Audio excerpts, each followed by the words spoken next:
أهلا وسهلا ومرحبا بكم في مطبخكم مطبخ سبا. اليوم باش نوريكم طريقتي في قصان الدجاج باش نتحصل على أكثر من 11 طرف. يلا نبدأ مع بعضنا. أول حاجة ناخد الدجاج متاعي، لهنا الدجاج راني ما نغسلوش، بعد نحكه بالقارص والخل أكاهو. كما تشوفوا لهنا نحاول ناخد ديما المفاصل متاع الدجاج، ومنها هي باش نقصوا الدجاجة متاعنا. كما تشوفوا لهنا في الفخذ نحيو الجلدة، وبعد نبداو نقصوا حتى لين نلقاو المفصل ما بين الفخذ والظهر، ونمشيو هكا بالسكينة ونقصوا بشوية بشوية. وبعدها كما تشوفوا ما ضربتش معناتها هكا المفصل.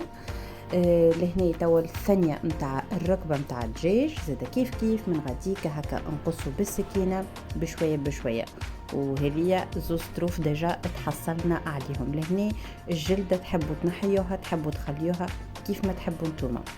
مش باش نحكي برشا، باش نخليكم اكثر تشاهدوا الفيديو، على خاطر هي نفس الطريقة الكل من المفصل ونقص.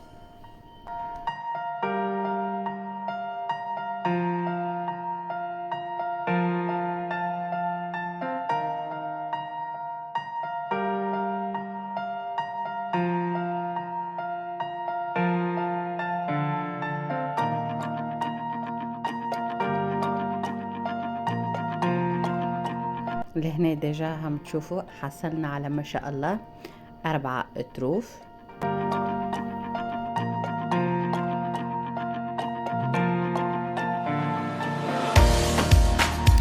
توا لهنا كما تشوفوا اخر هكا الظهر، ثم كما الثانية تلقاوها هي بطبيعتها، منها هي نهبطوا بالسكينة ونحيو الزايد اللي مع الصدر، خاطر ما فيش لا لحم ولا بنة هذاك. ولهنا الطرف الاخرانيه نتاع الدجاج هذيك نحيوها، ثم اللي يحب يخليها. ولهنا بطبيعه الحال هذوما شحومات الحق ماهمش بنان، هذاك علاش نحيهم.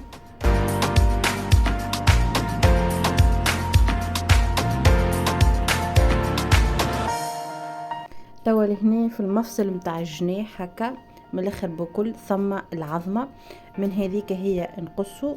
وبعدها لهنا تاخذوا كميه نتاع اللحم كان تحبوا مصدر، والا تنجموا ما تاخذوش كيف ما تحبوا نتوما، اما من المستحسن هكا تاخذوا كميه صغيره باش يجي جناح فيه هكا شويه زاد اللحم بنينه. ولهنا كيف الثانيه نتاع الجناح نقصوا منها. وفي الاخر اخر الترتوفه هكا نتاع الجناح الحق نتاع ربي ما نخليهاش. لهنا شوفوا هذيك طرف فوقانيه، وهذه نقسمها هكا على 2 ونحاها الاخرانيه هذيك اللي فيها شويه الريش هذيك نحاها. ولهنا تنجموا زاده تخليوه جناح كامل، والا تقصوه كيف ما انا هكا على زوز.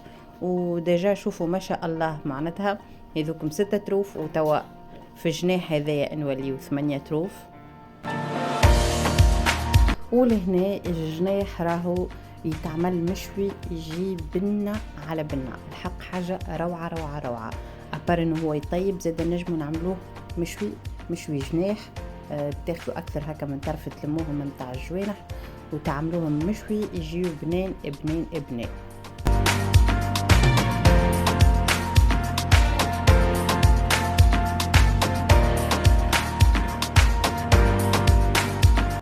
ولهنا كما تشوفوا الثانية هذيك ما بين معناتها الظهر التيلاني القفص الصدري اخر متاعو والصدر متاع الدجاج، حاسيلو هذيك ثم هكا طريف طريه نتاع عظم القروش يتسمى. من غاديك هكا نقصو بالسكينه ويتعدى معانا بكل سهوله. لهنايا كما تشوفوا الطرف هذيك نتاع العظم تبدا فالته زاده كيف تتنحى، وما فماش ما اسهل من قصان بالحق الدجاج. من الاولى المره الاولى والثانيه تجيكم صعيبه، وبعد تستانسوا وتولي على مسهلها وتقصوا قد ما تحبوا نتوما طروفه. وهذيك طرفه العنكوش الجلده نتاعو الحق نحاها. ولهنا الصدر تنجموا تقسموها على 2 والا تقسموها على 3 كيما هكا نوريكم بالسكينه، ولا تقسموا على 2 وبعد هكا على 3، ويجيكم ما شاء الله بالحق دجاجه تطيح كميه كبيره ياسر. وان شاء الله تكون عجبتكم فكره الفيديو، وفي وصفه اخرى ودبره اخرى وانتم تكونوا بالف صحه وخير وعافيه، وباي باي.